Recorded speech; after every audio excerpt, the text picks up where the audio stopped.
આપણે અગાઉ વેપાર ખાતું અને નફા નુકસાન ખાતું જોઈ ગયા. We seen already profit and loss account, trading account. Next balance sheet, પાક્કું સરવૈયું. Balance sheet is a statement which shows the financial position. That is the balance of asset, liabilities and capital of business entity at a given date. પાકું સરવૈયું એ કોઈ ખાતું નથી, પરંતુ એક પત્રક છે. આ પત્રકની અંદર ધંધાની નાણાકીય પરિસ્થિતિ રજૂ કરવામાં આવે છે.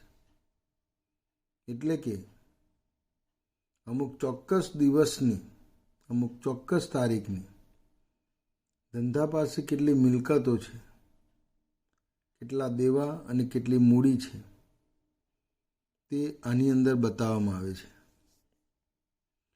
It is A prepared from the real account and personal account of trial balance. સામાન્ય રીતે પાકું સરવૈયું કાચા સરવૈયાની જે બાકીઓ છે, એટલે કે કાચા સરવૈયામાં આપેલી મિલકતો વ્યક્તિગત ખાતાને આધારે તૈયાર કરવામાં આવે છે. A debit balance is a real account or personal account represent an asset of the concerned firm. કાચા સરવૈયામાં મિલકતો અને વ્યક્તિગત ખાતાની મોટાભાગે ઉધાર બાકી હોય છે, અને આ ઉધાર બાકી પેઢીની મિલકતો રજૂ કરે છે. Likewise A credit balance in a personal account represent a liabilities. એ જ રીતે કાચા સરવૈયામાં વ્યક્તિગત ખાતાની જમા બાકી આપવામાં આવેલી હોય છે, એ જવાબદારી બતાવે છે. There can be some newly opened account as well on account of adjustment entries. હવાલાના નવા ખાતા પણ આની અંદર ખોલી શકાય છે. The asset and liabilities are arranged in a proper way. પાકા સરવૈયાની અંદર મિલકતો અને જવાબદારીઓ યોગ્ય રીતે ગોઠવવામાં આવે છે. On the right hand side, assets are arranged, while on the left hand side, liabilities are recorded. પાકા સરવૈયાની જમણી બાજુ મિલકતો બતાવવામાં આવે છે, જ્યારે ડાબી બાજુ જવાબદારીઓ નોંધવામાં આવે છે. The total of the two sides of the balance sheet must agree because of the equation. પાકા સરવૈયાની બંને બાજુનો સરવાળો જે સમીકરણ આપેલું છે એના આધારે સરખો થાય છે. સમીકરણ આ પ્રમાણે છે: which asset is equal liabilities plus capital. મિલકતો બરાબર શું છે? તો મિલકતો બરાબર જવાબદારી વત્તા મૂડી છે.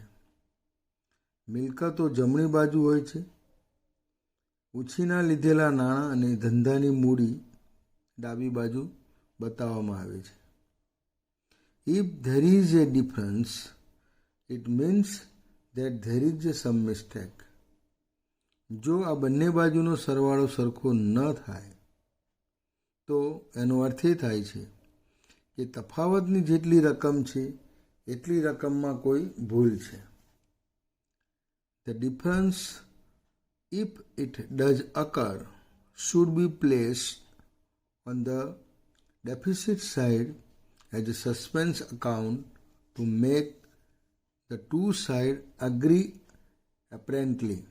જો બંને બાજુ સરખી કરતાં તફાવત ઊભો થતો હોય તો જે બાજુ રકમ ખૂટે છે એ બાજુ એ રકમ મૂકી અને ઉપલબ્ધ ખાતા તરીકે બતાવવામાં આવે છે. Feature of balance sheet. પાકા સરવૈયાના લક્ષણો. The primary objective of the preparation of balance sheet is to ascertain the financial position of a concern. પાકું સરવૈયું તૈયાર કરવાનો મુખ્ય ઉદ્દેશ ધંધાની જે નાણાકીય સ્થિતિ છે એ નાણાકીય સ્થિતિ રજૂ કરવાનું છે. ધંધાની આર્થિક પરિસ્થિતિ કેવી છે એ બેલેન્સ શીટને આધારે તમે નક્કી કરો છો. It shows the nature and value of asset, the value of liabilities and the position of capital. તે ધંધાની જે મિલકતો છે એનું મૂલ્ય બતાવે છે, એ મિલકતનો પ્રકાર બતાવે છે. એ જવાબદારીનું મૂલ્ય બતાવે છે, જવાબદારીનો પ્રકાર અને મૂડીની સ્થિતિ કેવી છે એ પણ બતાવે છે. Balance sheet is always prepare on a certain date, never for a particular period. પાકું સરવૈયું કોઈ ચોક્કસ તારીખે તૈયાર કરવામાં આવે છે. પાકા સરવૈયા માટેનો કોઈ ચોક્કસ સમયગાળો હોતો નથી. એટલે કે મહિનાનું, 2 મહિનાનું, 3 મહિનાનું કે વર્ષનું હોતું નથી. પરંતુ જે તારીખે બનાવો છો એ તારીખની સ્થિતિ બતાવવામાં આવે છે અને તેથી તેને ના રોજનું એવા શબ્દો વાપરવામાં આવે છે. Balance sheet unlike a trading and profit and loss account is not an account. It is a statement containing information regarding assets, liability and capital. પાકું સરવૈયું એ વેપાર ખાતું અને નફા નુકસાન ખાતા જેવું કોઈ ખાતું નથી, એટલે કોઈ અકાઉન્ટ નથી. તે મિલકતો અને જવાબદારીઓ અને મૂડી સાથે સંકળાયેલી માહિતી એની અંદર બતાવવામાં આવે છે.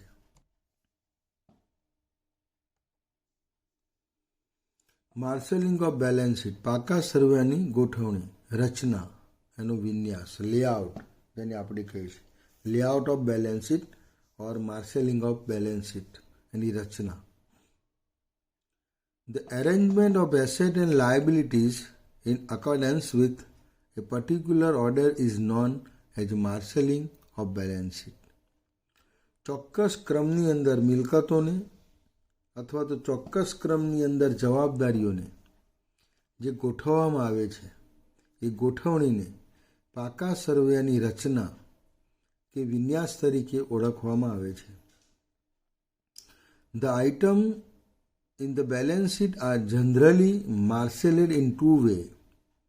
પાકા સરવૈયામાં જે વિગતો બતાવવામાં આવે છે, એટલે કે કાચા સરવૈયાની જે બાકીઓ તમે બતાવો છો એ બાકીઓ સામાન્ય રીતે 2 રીતે બતાવવામાં આવે છે.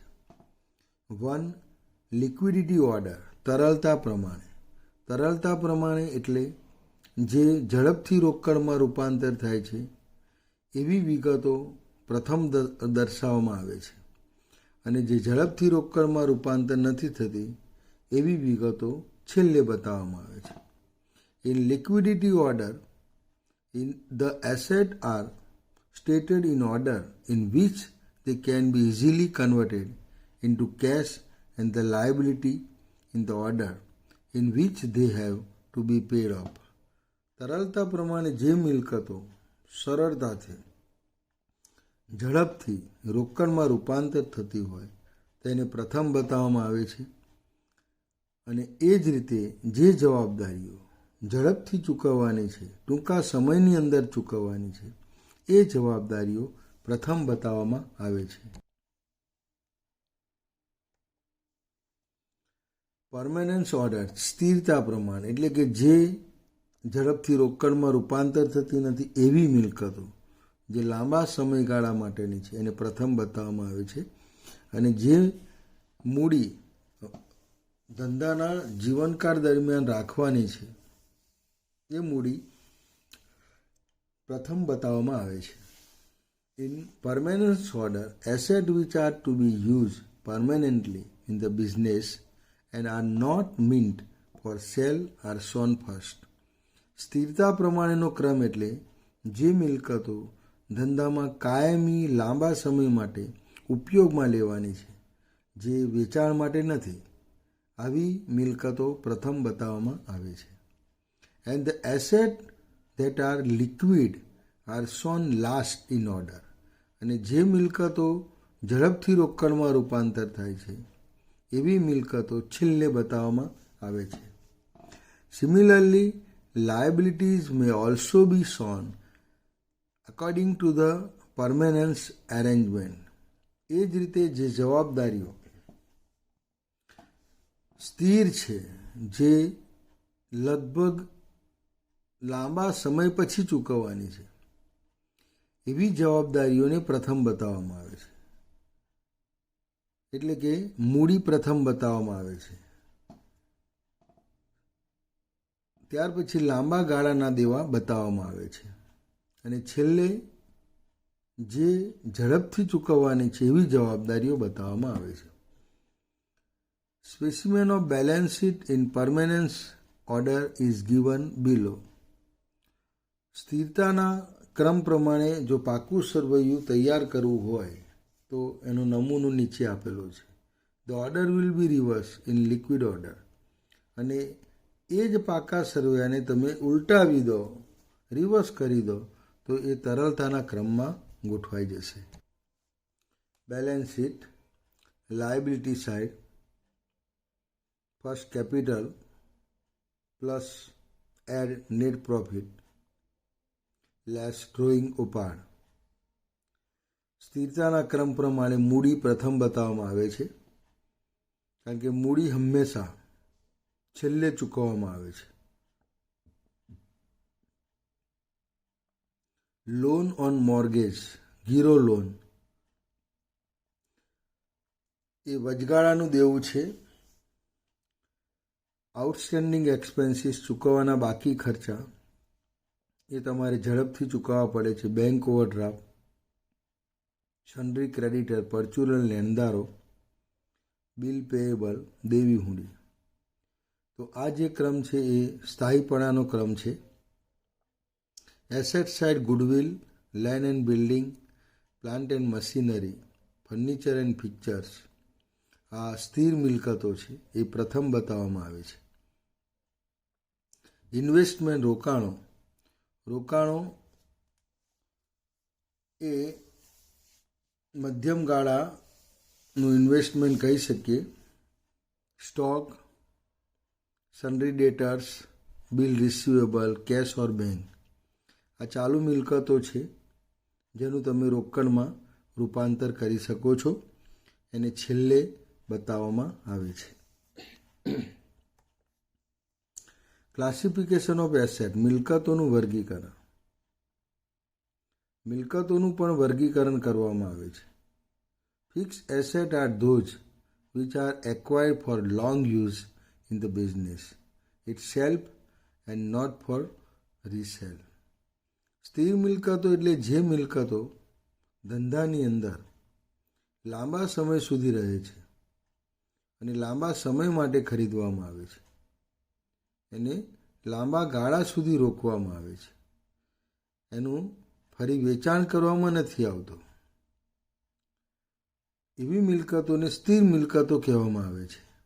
For example, plant and machinery, land and building, furniture, patent and trademark are example of fixed asset.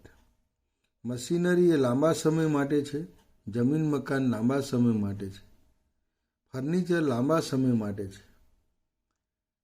આ બધી મિલકતો ફરી વેચવાના હેતુ માટે નથી. હા, એ જૂની થઈ જાય ને ભંગારમાં તમે કાઢો એ વસ્તુ અલગ છે, પરંતુ ધંધામાં લાંબા સમય સુધી રહે છે.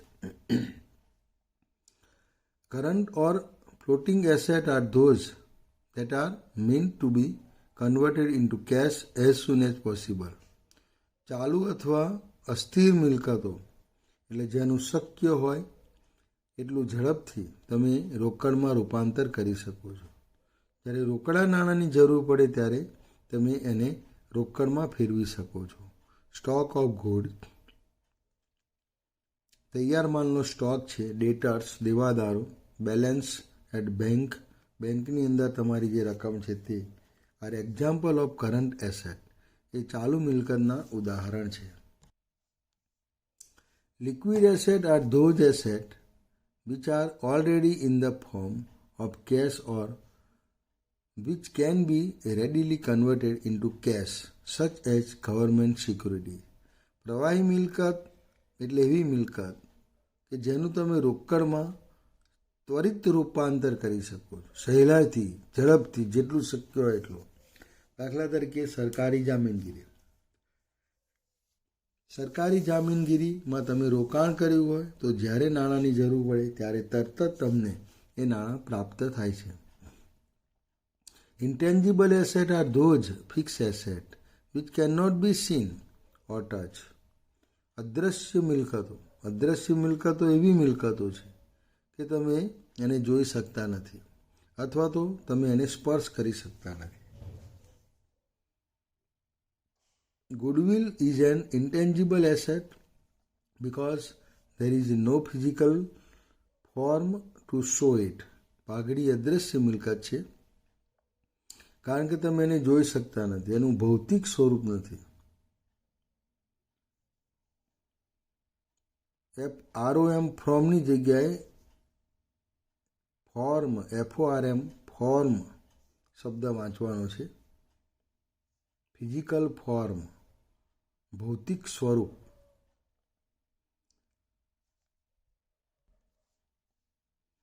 fictitious asset are valueless asset but shown as asset in the financial statement, useless trademark or expenses treated as asset. અવાસ્તવિક મિલકતો એ મિલકતો નથી, એને મિલકત બાજુ બતાવવામાં આવે છે, પરંતુ મોટા પાયે થયેલો એક પ્રકારનો ખર્ચ છે અને ખર્ચ અમુક સમયગાળામાં એને મારી વાળવાનો છે. કેટલીક વખત બિનઉપયોગી જે ટ્રેડમાર્ક છે એને પણ અવાસ્તવિક મિલકત તરીકે બતાવવામાં આવે છે. Such as expenses incur to establish a company, that is preliminary expenses. આની અંદર સામાન્ય રીતે પ્રાથમિક ખર્ચનો સમાવેશ કરવામાં આવે છે.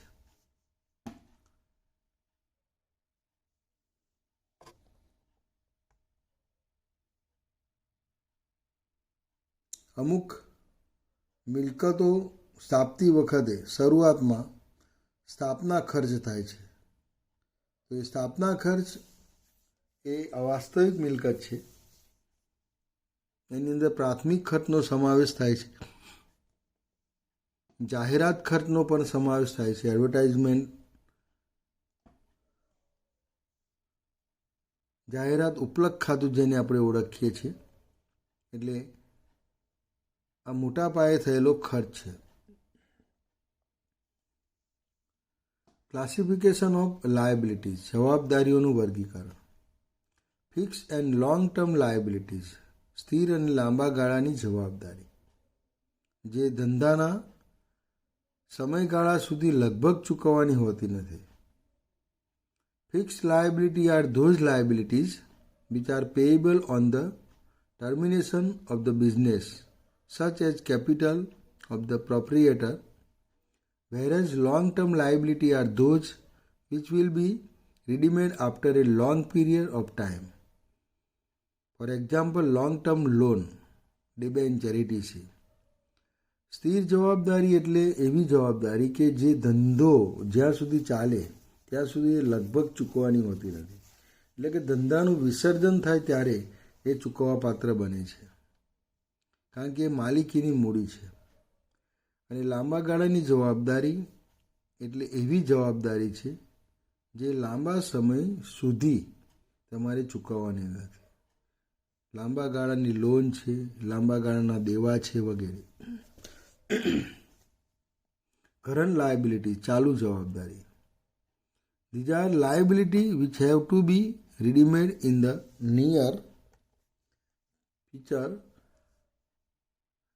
future, usually within a year. ચાલુ જવાબદારી એટલે કે નજીકના સમયમાં તમારે ચૂકવવાની છે, ટૂંકા સમયમાં.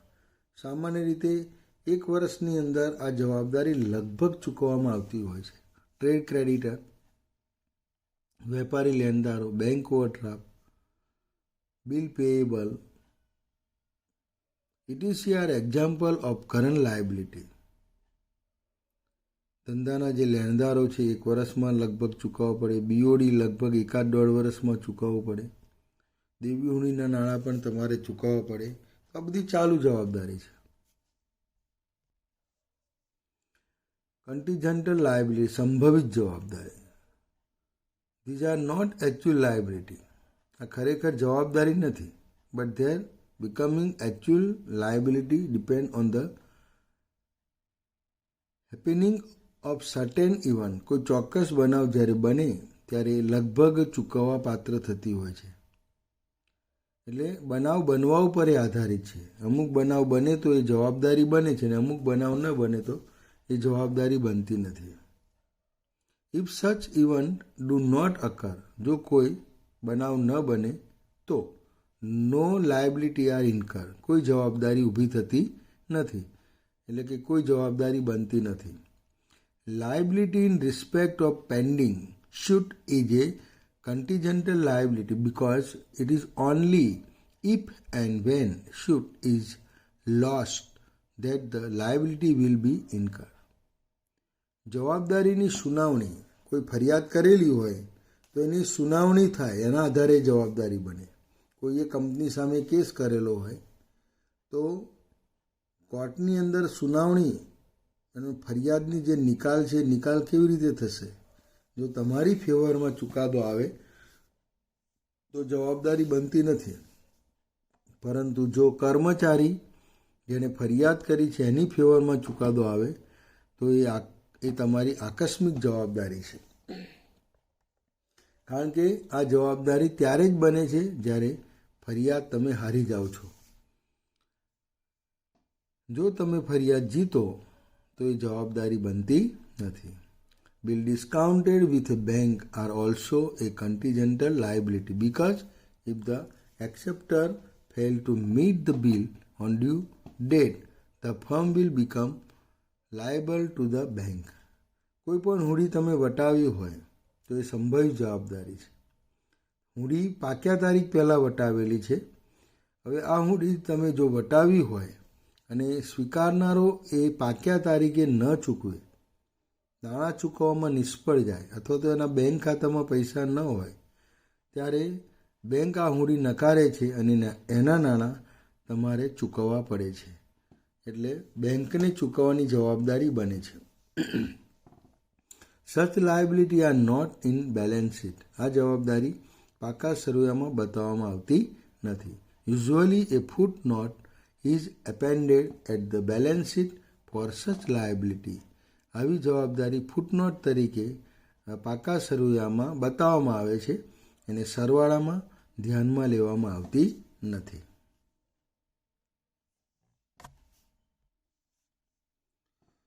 વાર્ષિક હિસાબો, ફાઇનલ અકાઉન્ટની આ થિયરી અહીંયા પૂરી થાય છે.